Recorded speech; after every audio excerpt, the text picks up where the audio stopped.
Finally, we had Kubu! Thought we're never gonna make it here. I told you we'll make it. Barely. If you're getting stuck, I was doubting it. Digging and digging, but such a beautiful place. The trees are phenomenal, mind-blowing. The stars are going to be fantastic tonight. Definitely a special place, but before we continue, can we rather have a braai first? Now we have to braai. Let's make a fire. Yeah. Definitely.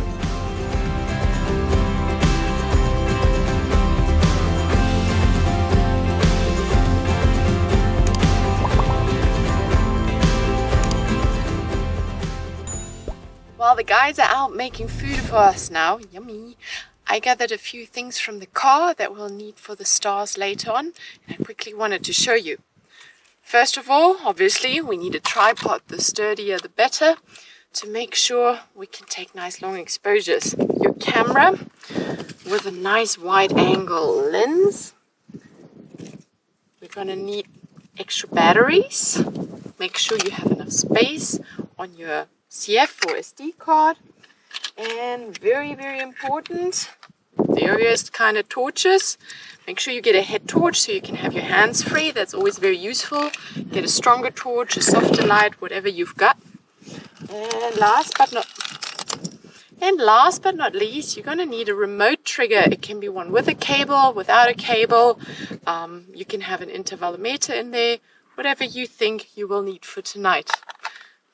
You're set to go.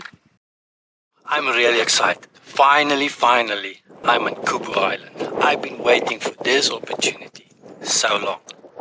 If you look here behind me, you will see there's a couple of baobab trees. And I can't wait to photograph them with the Milky Way. I've been playing with one of my star apps, and the one I've been playing with is Photo Pulse. And it actually shows you, even in daytime, where you can find the Milky Way tonight. And it appears to me that it's going to come over this side. So I'm going to head this direction, scouting around and see if I can find a really cool tree. Luckily it's new moon as well, so it's going to be really dark. And yeah, I'm really excited. I can't wait. I'm going. And let's see if we get something really cool.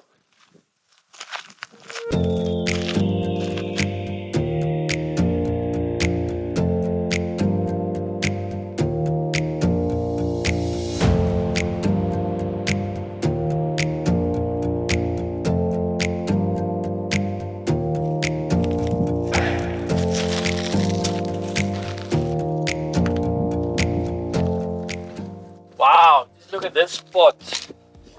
Look at them growing together, that's beautiful. I think this could be it. Milky Way coming over. Clean background. And I think if we're going to sit up here and go a little bit down. Wow, look at that. There we go. That's Look at cool. that.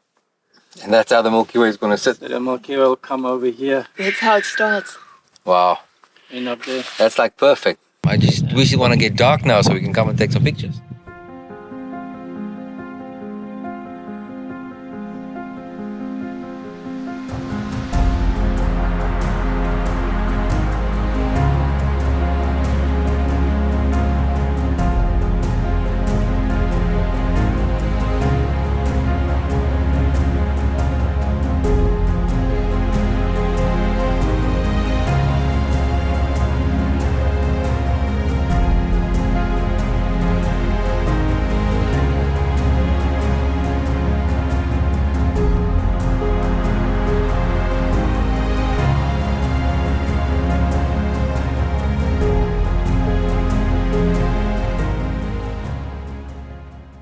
Sitting here just before sunset, and I want to set up my camera together with you before it gets dark so you're ready when you want to take the stars.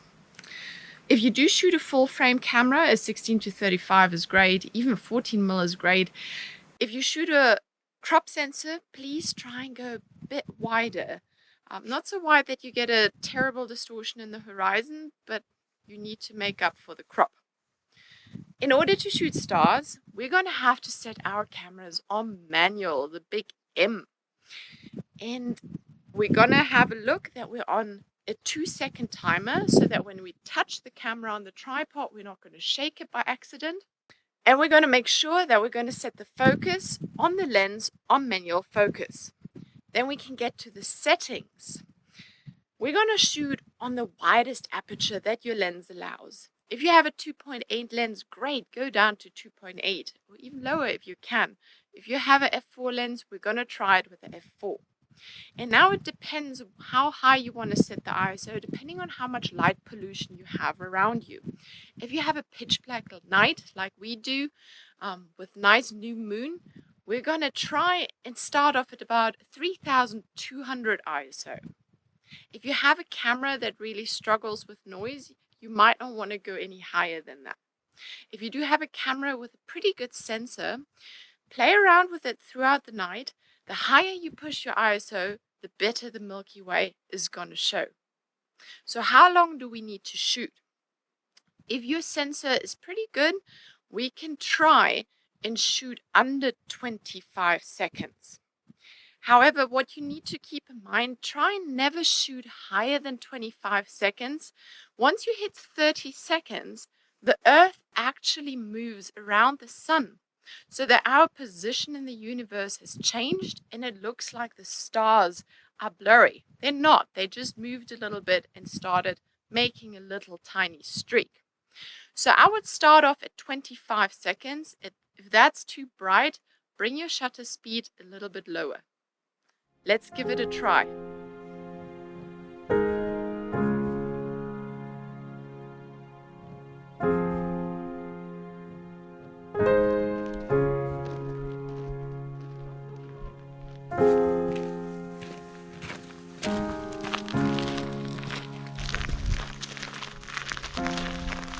Thank you, Charl, for finding this amazing spot for us. We found some beautiful baobab trees and he anticipated perfectly where the Milky Way is going to be. I'm going to try and set up my camera to get the shot. So I still have my settings from earlier. I'm going to start off with 20 seconds and 4000 ISO and see how it looks like. We have absolutely no light pollution here. And I'm going to try and get my spirit level all straight in my camera to make sure that it's not totally crooked. And then I'm going to ask Charl if he can quickly light up the baobab trees, maybe. Thank you, Charl. Here we go. And I'm going to go into live view. I find it easier to see on live view at nighttime to frame my trees because I really don't want too much ground in. The ground is going to turn all black and I want to make sure I get as much of the Milky Way as possible. So I'm going to try them at the bottom left of my frame. That's awesome. Thank you very much, Charl. So you see, teamwork is really important, guys, because it is quite difficult to all set up by yourself. You also need to make sure that you don't blind each other and that you make sure that you shoot at the same time so that you don't ruin each other's shots. But having somebody there to help you out with the light can be very helpful. So how do we now focus on our stars? Simple as that. My lens shows beautifully infinity here and I've tested it many times. I know exactly where it's sharp on infinity, so I turn it onto manual focus so that I do not refocus by accident when I press my shutter, and I simply set it on infinity. That is very quick and easy in the dark.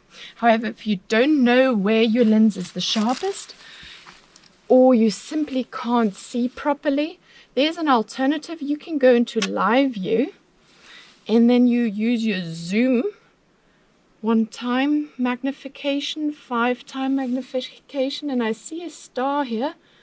So I'm going to look for one. There we go. 10x magnification. So now on manual focus, you can try and get the stars in your viewfinder nice and crisp. That works. I think that should be good somewhere there. Last option is that you can use a torch to shine on an object far away. If the torch is strong enough, you can maybe pick up on autofocus.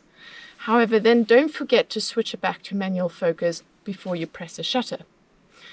We need to turn all our torches now off. We're going to try a 20-second exposure and see how it turns out. Wow, very, very cool. And the Milky Way is popping on 4000 ISO. Stars are definitely bright enough. My horizon is a bit crooked, and that is because the landscape I'm sitting on is slightly hilly, so I'm gonna have to adjust it again. Very easy. You just try and shine on the stars, and you have to try a few times, and eventually you'll get it right. So when I shoot stars, I like to play a little bit with my white balance. Although that I am shooting raw, and in raw it doesn't make so much difference with your white balance, I still like to play around, and I still prefer to shoot tungsten, and tungsten gives you a little bit more of a bluish color. In this case you can see here, nice and blue. Or if you prefer it to make it nice and warm, you can either choose cloudy or sunshine. That will give you a Kelvin of around between 5200 and 6000. And this bluish image that I like, the more blue color or the blue sky, this is around 3200. If you do the stars and you have a subject that is of course ideally in front, you can also lighten it up by a soft torch. So you can walk around your subject, like in this case we have beautiful trees, so you can either go from the back or the front, and just to give a little bit of a soft light. I'm going to ask Guts to lighten up this tree for us. Okay, let's check how this is coming out.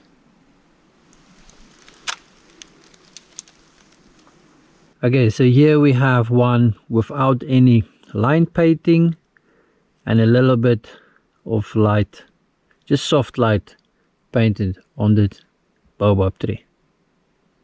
So I have decided I want to do a panorama stitch of the Milky Way, just because it's kind of hard to fit everything in, even though that I have a 14mm lens.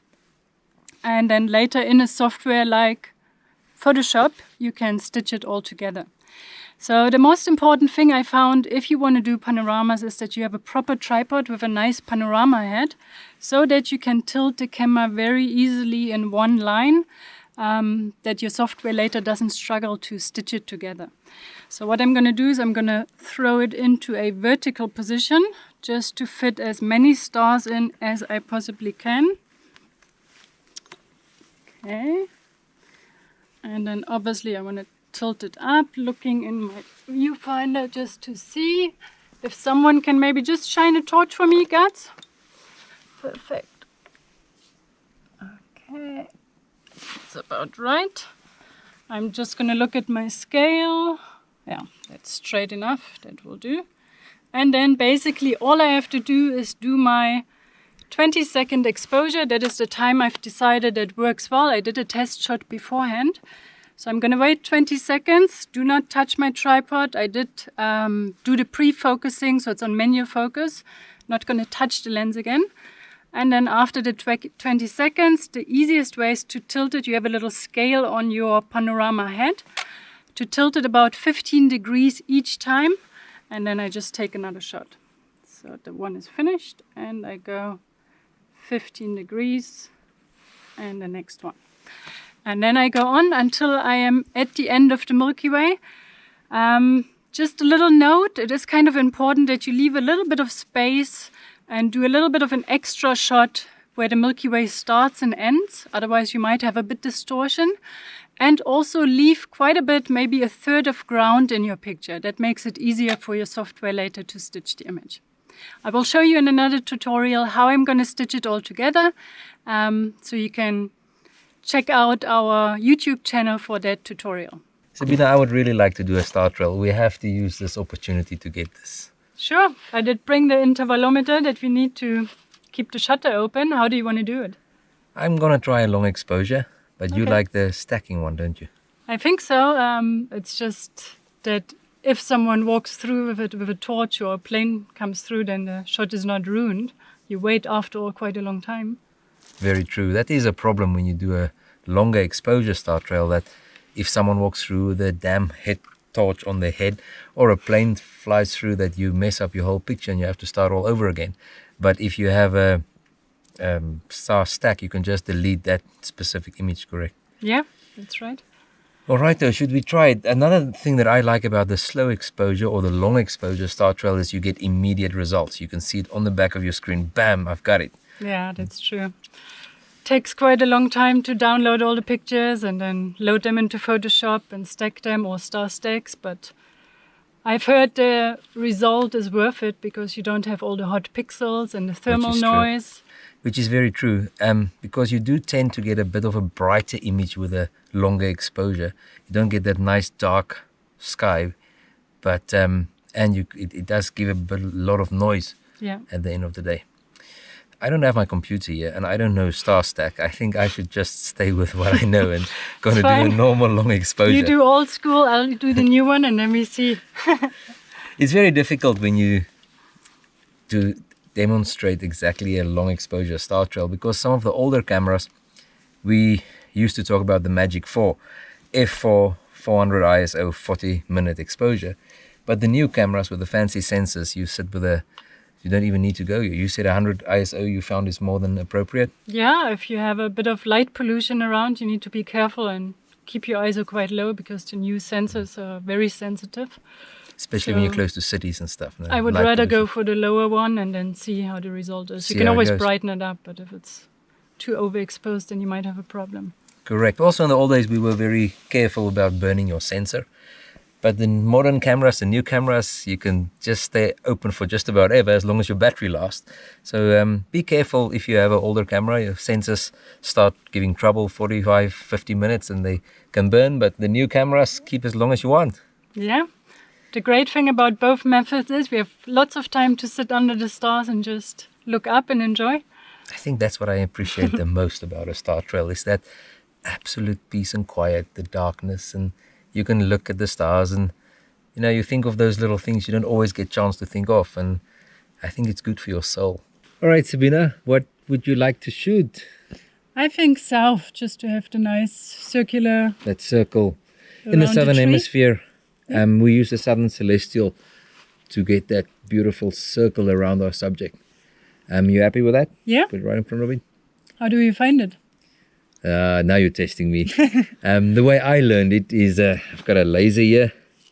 See if this works.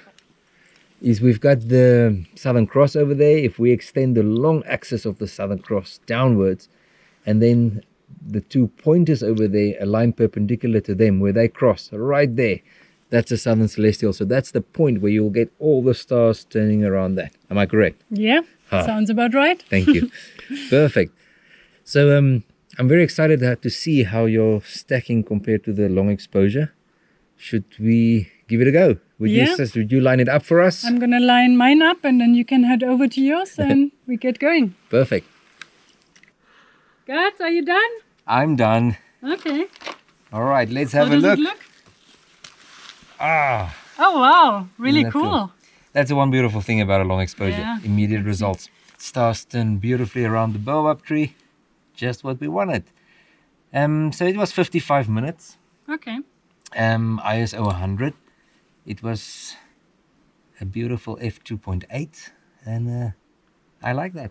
Yeah, really nice. You don't have any gaps. I'm anxious to see if mine looks as cool as yours. Let's see. There we are. Sabina, you done with your stacking? Yeah, it's just finished.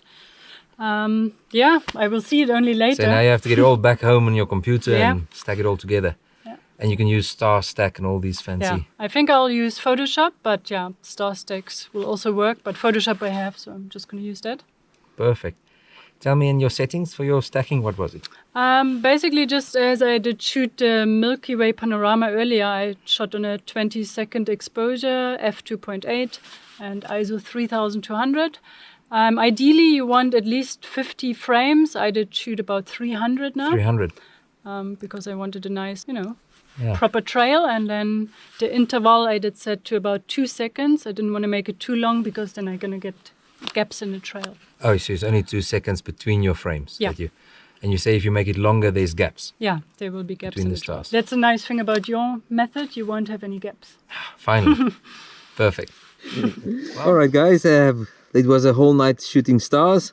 Now it's time to do some fun photography. What do you think? Yeah. Let's do that.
Thanks for joining us at our Kubu Island Star Expedition.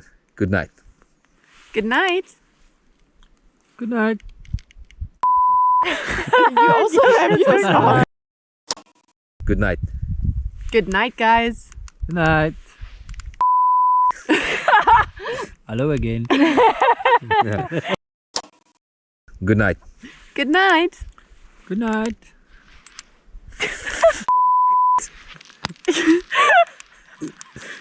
Turning a torch off is challenging. Okay, These action. beautiful circles around your baobab tree. Yeah, I read that. I did mine too, the same way. Fantastic. What coincidence. Something for the funny movie. Guys, are you done? I'm done, Sabina. Let's have a look. Let me see. 55 minutes later. Oh, wow.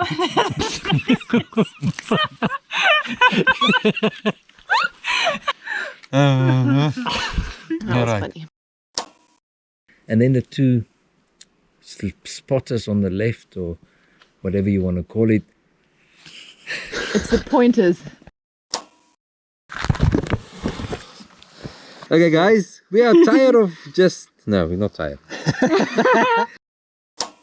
Thank you guys for joining us on our Kubu Island Star Expedition. Good night. Good night. Good night. Good night.